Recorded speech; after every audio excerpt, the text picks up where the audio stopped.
Yan o. Maganda ng hair niyo. Talo pa niyan na pagupit kayo sa ano. Hindi, dati akong David Salon. Reke Reyes nung araw.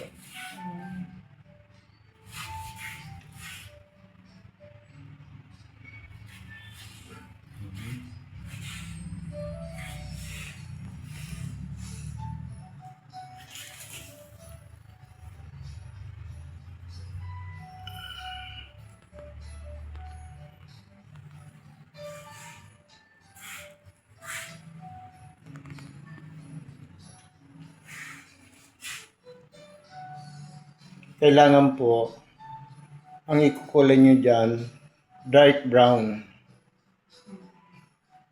Para pag lumabas man ng puti, hindi masyadong kitang-kita. Nagre-reflect ang pagka-brown.